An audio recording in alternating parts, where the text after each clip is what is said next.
My dear graduates and your family and friends,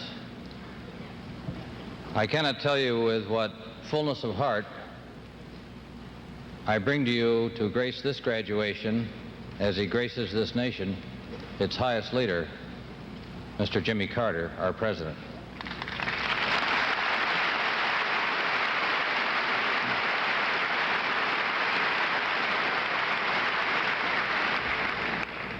I thought it best to introduce him today to you with his own words, mainly.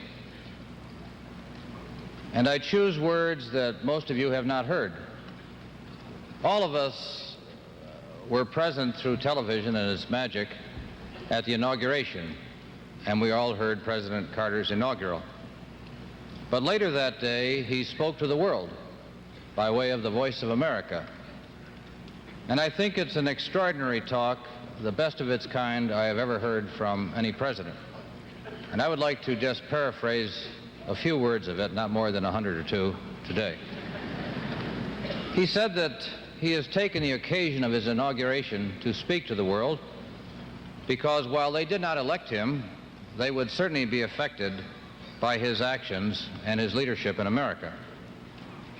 And he said he wanted them to know that the power and influence of the United States would be used to good ends for all of them. He said that the relations would be guided by a desire to shape a world order that is more responsive to basic human aspirations. He said that the United States would meet its obligations to create a just and stable and peaceful world order. He indicated, and I think it was good to hear around the world, that we weren't, as a nation, trying to dominate or dictate to others. That we had just concluded the first 200 years, our bicentennial, and that in a more mature mode now, we recognize that we alone do not have the answer to all of the world's problems. And then he said three things, and here I'm simply going to quote him because I think the words speak for themselves. First, the United States alone cannot lift from the world the terrifying specter of nuclear destruction, but we can and we will work with others mightily to do so. Two, the United States alone cannot guarantee the basic right of every human being to be free of poverty and hunger and disease and political repression, but we can and we will cooperate with others in combating these enemies of mankind. Three, the United States alone cannot ensure an equitable development of the world's resources or the proper safeguarding of the world's environment, but we can and will join with others in this work. And then he said we were not afraid to take the lead, that we were willing for active participation and joint effort from the whole world to move the reality of the world closer to the ideals of human freedom and dignity. He said finally to all the world that you as friends can depend upon the United States to be in the forefront of the search for world peace. You can depend on the United States to remain steadfast in its commitment to human freedom and human liberty. And you can also depend on the United States to be sensitive to your own concerns and aspirations. And then he said something in his final word that should come close to all of our hearts. The problems of this world will not be easily solved, yet the well-being in each and every one of us, indeed our mutual survival, depends upon the resolution of these problems. And as President of the United States, he said, I can assure you that we intend to do our part, and I ask you to join us in a common effort based on mutual trust and mutual respect. Ladies and gentlemen, it seems to me that for presidents to do their work, they have to have the backing and the kind of enthusiasm we saw in this room today, and the kind of total commitment to the goals that we stand for as a nation. Last year, we celebrated our bicentennial, and all of you remember the tingling pride of the 4th of July and the tall ships. But the most tingling pride of this nation are the ideals of freedom and justice for all on which it was founded. Our president, for the first time in as long as I can remember, and I can remember a little further back at least in this class, for the first time that I can remember, our president has put front and center the ideals of our nation, freedom and justice for all, everywhere in the world. And I think that in doing that, he has attracted to himself some criticism from the cynics, from looking down the noses of those who think they know better diplomatic procedures than to be honest and frank with ourselves. Rather than to say what we stand for, we should hide somewhere in a corner and be silent while all around us ranges injustice. I applaud our president for standing up strong and firm and saying, this is what we stand for, this is what we are willing to work for. We will work for it most valiantly at home and anywhere else we can work for it in the world.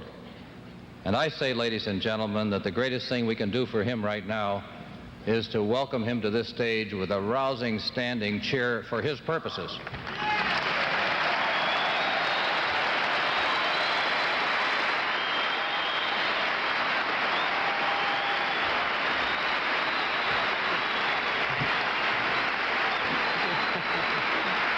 Thank you very much. Thank you.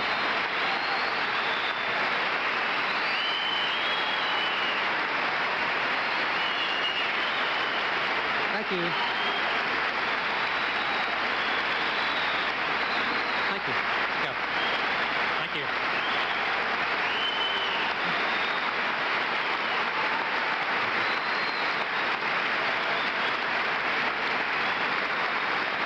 Thank you very much. Let's get started.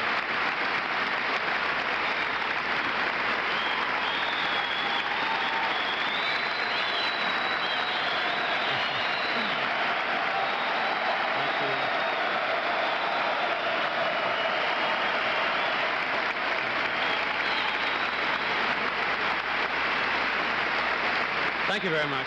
Thank you, everybody.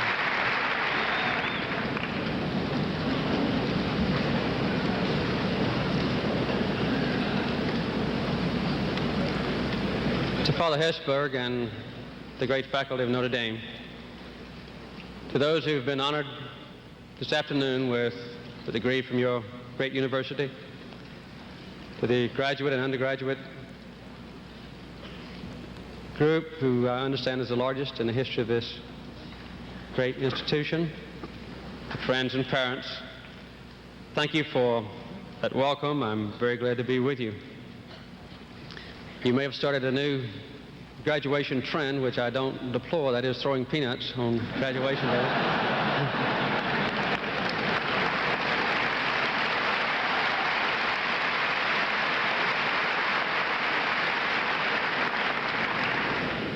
The more that are used or consumed, the higher the price goes. And,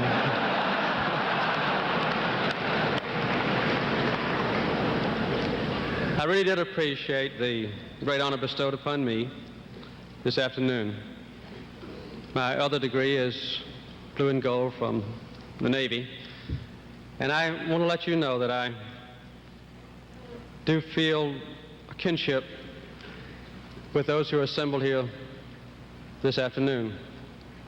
I was a little taken aback by the comment that I had brought a new accent to the White House. In the minds of many people in our country, for the first time in almost 150 years, there is no accent in the White House.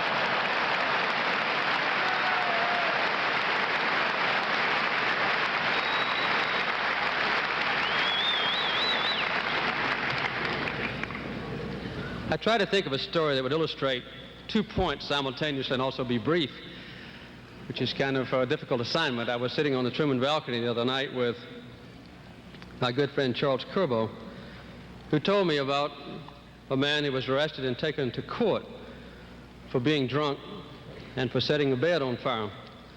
When the judge asked him how he pled, he said, "Not guilty." He said, "I was drunk, but the bed was on fire when I got in it."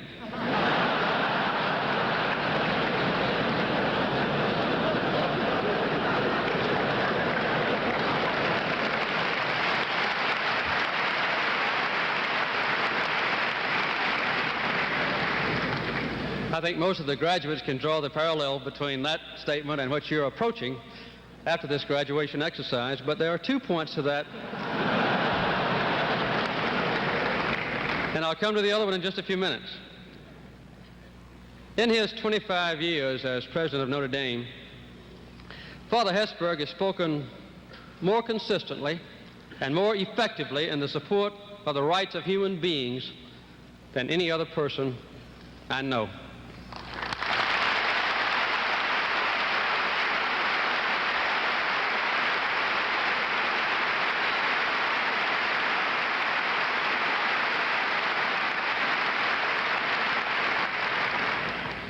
His interest in the Notre Dame Center for Civil Rights has never wavered, and he played an important role in broadening the scope of the center's work.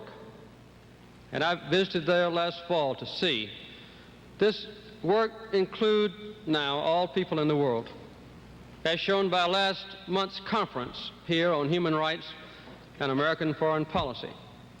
And that concern has been demonstrated again today in a vivid fashion by the selection of Bishop Donald Lamont, Paul Cardinal Arndt, and Stephen Cardinal Kim to receive honorary degrees.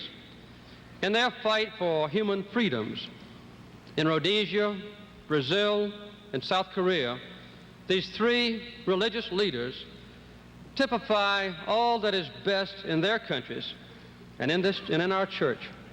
I'm honored to join you in recognizing their dedication, their personal sacrifice, and their supreme courage.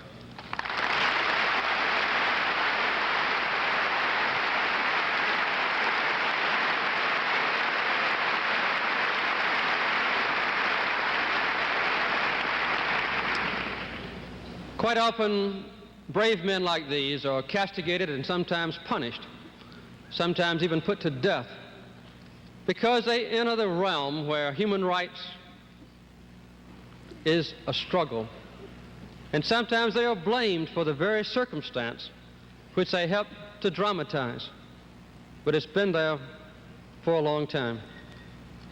And the flames which they seek to extinguish concern us all and are increasingly visible around the world. Last week I spoke in California about the domestic agenda for our nation, to provide more efficiently for the needs of our people, to demonstrate against the dark faith of our times that our government can be both competent and more humane. But I want to speak to you today about the strands that connect our actions overseas with our essential character as a nation. I believe we can have a foreign policy that is democratic, that is based on fundamental values, and that uses power and influence, which we have, for humane purposes. We can also have a foreign policy that the American people both support and, for a change, know about and understand. I have a quiet confidence in our own political system. Because we know that democracy works, we can reject the arguments of those rulers who deny human rights to their people. We are confident that democracy's example will be compelling, and so we seek to bring that example closer to those from whom, in the past few years, we have been separated and who are not yet convinced about the advantages of our kind of life. We are confident that democratic methods are the most effective, and so we are not tempted to employ improper tactics here at home or abroad. We are confident of our own strength, so we can seek substantial mutual reductions in the nuclear arms race. And we are confident of the good sense of American people, and so we let them share in the process of making foreign policy decisions. We can thus speak with the voices of 215 million and not just of an isolated handful. Democracy's great recent success in India, Portugal, Spain, Greece show that our confidence in this system is not misplaced. Being confident of our own future, we are now free of that inordinate fear of communism which once led us to embrace any dictator who joined us in that fear. I'm glad that that's being changed. For too many years, we've been willing to adopt the flawed and erroneous principles and tactics of our adversaries, sometimes abandoning our own values for theirs. We fought fire with fire, never thinking that fire is better quenched with water. This approach failed, with Vietnam the best example of its intellectual and moral poverty. But through failure, we have now found our way back to our own principles and values, and we have regained our lost confidence. By the measure of history, our nation's 200 years are very brief, and our rise to world eminence is briefer still. It dates from 1945, when Europe and the old international order lay in ruins. Before then, America was largely on the periphery of world affairs. But since then, we have inescapably been at the center of world affairs.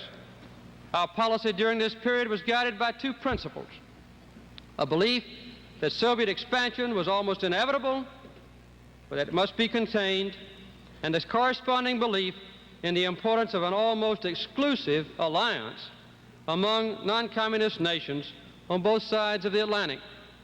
That system cannot last forever unchanged. Historical trends have weakened its foundation. The unifying threat of conflict with the Soviet Union has become less intensive, even though the competition has become more extensive. The Vietnamese War produced a profound moral crisis, sapping worldwide faith in our own policy and our system of life. A crisis of confidence made even more grave by the covert pessimism of some of our own leaders. In less than a generation, we've seen the world change dramatically. The daily lives and aspirations of most human beings have been transformed. Colonialism is nearly gone. A new sense of national identity now exists in almost 100 new countries that have been formed in the last generation. Knowledge has become more widespread. Aspirations are higher. As more people have been freed from traditional constraints, more have been determined to achieve, for the first time in their lives, social justice. The world is still divided by ideological disputes, dominated by regional conflicts, and threatened by the danger that we will not resolve the differences of race and wealth without violence or without drawing into combat the major military powers. We can no longer separate the traditional issues of war and peace from the new global questions of justice, equity, and human rights. It is a new world, but America should not fear it. It is a new world, and we should help to shape it. It is a new world that calls for a new American foreign policy, a policy based on constant decency in its values and on optimism in our historical vision. We can no longer have a policy solely for the industrial nations as a foundation of global stability, but we must respond to the new reality of a politically awakening world. We can no longer expect that the other 150 nations will follow the dictates of the powerful, but we must continue confidently our efforts to inspire, to persuade, and to lead. Our policy must reflect our belief that the world can hope for more than simple survival, and our belief that dignity and freedom are fundamental spiritual requirements. Our policy must shape an international system that will last longer than secret deals. We cannot make this kind of policy by manipulation. Our policy must be open. It must be candid. It must be one of constructive global involvement, resting on 5 cardinal principles. I've tried to make these premises clear to the American people since last January.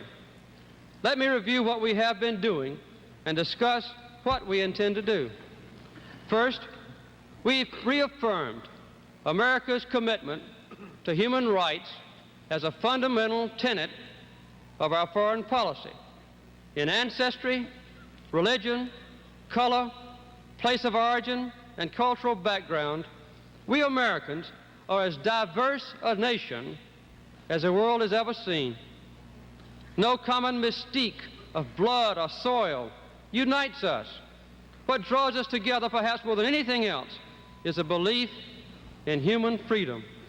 We want the world to know that our nation stands for more than financial prosperity.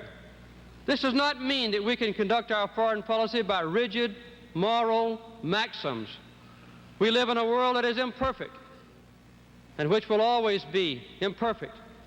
A world that is complex and confused and which will always be complex and confused. I understand fully the limits of moral suasion. We have no illusion that changes will come easily or soon, but I also believe that it is a mistake to undervalue the power of words and of the ideas that words embody. In our own history, that power has ranged from Thomas Paine's Common Sense to Martin Luther King Jr.'s I Have a Dream. In the life of the human spirit, words are action, much more so than many of us may realize who live in countries where freedom of expression is taken for granted. Now, the leaders of totalitarian nations understand this very well. The proof is that words are precisely the action for which dissidents in those countries are being persecuted. Nonetheless, we can already see dramatic worldwide advances in the protection of the individual from the arbitrary power of the state. For us to ignore this trend would be to lose influence and moral authority in the world. To lead it will be to regain the moral stature that we once had. The great democracies are not free because we are strong and prosperous. I believe we are strong and influential and prosperous because we are free.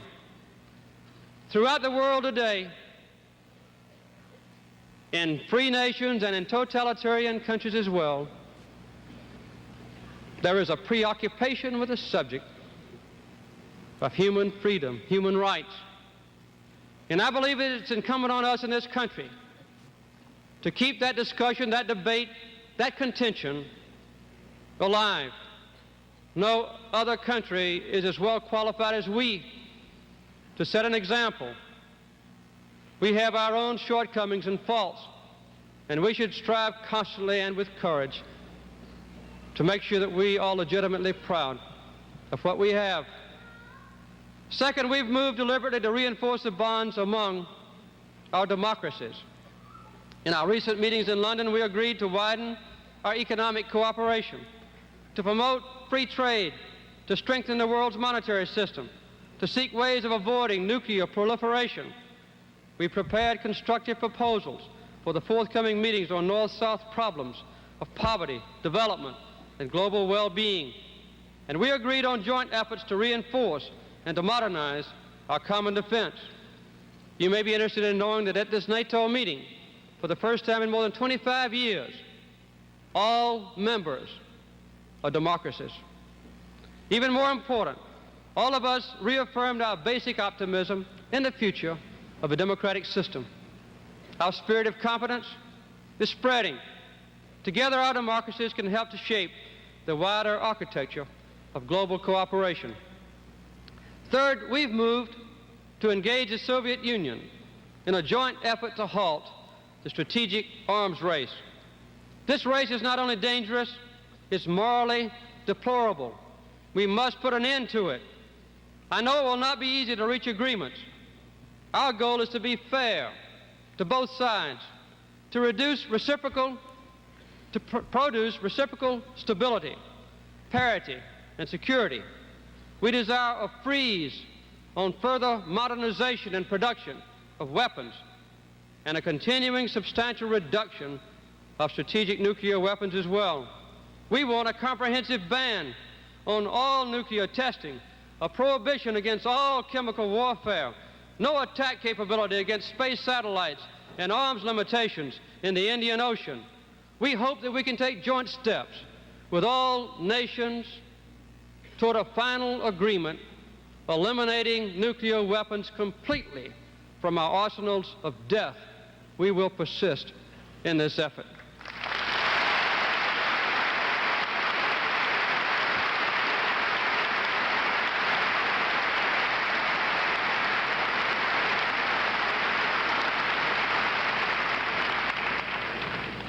Now, I believe in détente with the Soviet Union. To me, it means progress toward peace. But the effects of détente should not be limited to our own two countries alone. We hope to persuade the Soviet Union that one country cannot impose its system of society upon another, either through direct military intervention or through the use of a client state's military force, as was the case with Cuban intervention in Angola. Cooperation also implies obligation.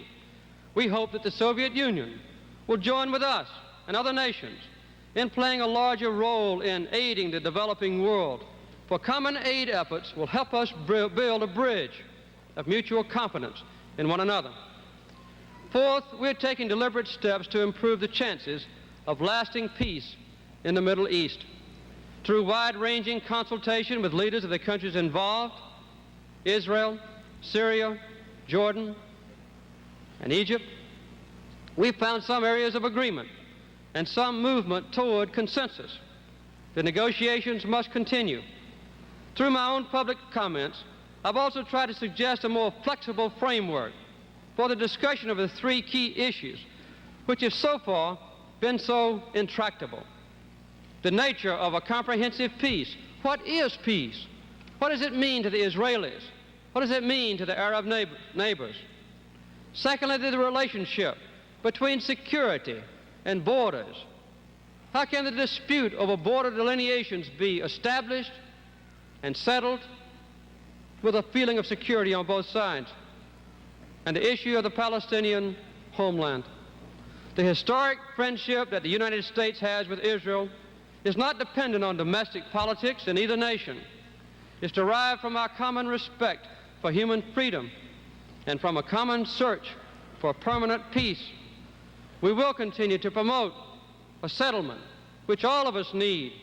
Our own policy will not be affected by changes in leadership in any of the countries in the Middle East. Therefore, we expect Israel and her neighbors to continue to be bound by United Nations resolutions 242 and 338, which they have previously accepted. This may be the most propitious time for a genuine settlement since the beginning of the Arab-Israeli conflict almost 30 years ago. To let this opportunity pass could mean disaster, not only for the Middle East, but perhaps for the international political and economic order as well. And fifth, we are attempting, even at the risk of some friction with our friends, to reduce the danger of nuclear proliferation and the worldwide spread of conventional weapons. At the recent summit, we set in motion an international effort to determine the best ways of harnessing nuclear energy for peaceful use while reducing the risks that its products will be diverted to the making of explosives. We've already completed a comprehensive review of our own policy on arms transfers. Competition in arms sales is inimical to peace and destructive of the economic development of the poorer countries. We will, as a matter of national policy now in our country, seek to reduce the annual dollar volume of arms sales, to restrict the transfer of advanced weapons, and to reduce the extent of our co-production arrangements about weapons with foreign states. And just as important, we're trying to get other nations, both free and otherwise, to join us in this effort. But all of this that I've described is just the beginning. It's a beginning aimed towards a clear goal, to create a wider framework of international cooperation suited to the new and rapidly changing historical circumstances. We will cooperate more closely with the newly influential countries in Latin America, Africa, and Asia. We need their friendship and cooperation in a common effort as the structure of world power changes. More than 100 years ago, Abraham Lincoln said that our nation could not exist half slave and half free. We know that a peaceful world cannot longer exist one-third rich and two-thirds hungry. Most nations share our faith.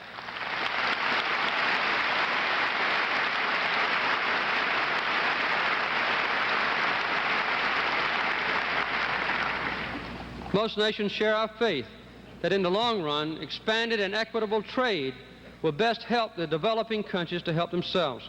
But the immediate problems of hunger, disease, illiteracy, and repression are here now. The Western democracies, the OPEC nations, and the developed communist countries can cooperate through existing international institutions in providing more effective aid. This is an excellent alternative to war.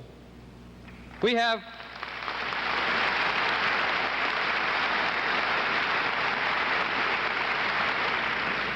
a special need for cooperation and consultation with other nations in this hemisphere, to the north and to the south. We do not need another slogan. Although these are our close friends and neighbors, our links with them are the same links of equality that we forge with the rest of the world. We will be dealing with them as part of a new worldwide mosaic of global, regional, and bilateral relations. It's important that we make progress toward normalizing relations with the People's Republic of China. We see the American and Chinese relationship as a central element of our global policy, and China as a key force for global peace. We wish to cooperate closely with the creative Chinese people on the problems that confront all mankind, and we hope to find a formula which can bridge some of the difficulties that still separate us. Finally, let me say that we are committed to a peaceful resolution of the crisis in southern Africa. The time has come for the principle of majority rule to be the basis for political order, recognizing that in a democratic system, the rights of the minority must also be protected. To be peaceful, change must come promptly. The United States is determined to work together with our European allies and with the concerned African states to shape a congenial international framework for the rapid and progressive transformation of southern African society and to help protect it from unwarranted outside interference. Let me conclude by summarizing. Our policy is based on an historical vision of America's role. Our policy is derived from a larger view of global change. Our policy is rooted in our moral values, which never change. Our policy is reinforced by our material wealth and by our military power. Our policy is designed to serve mankind. And it is a policy that I hope will make you proud to be Americans. Thank you very much.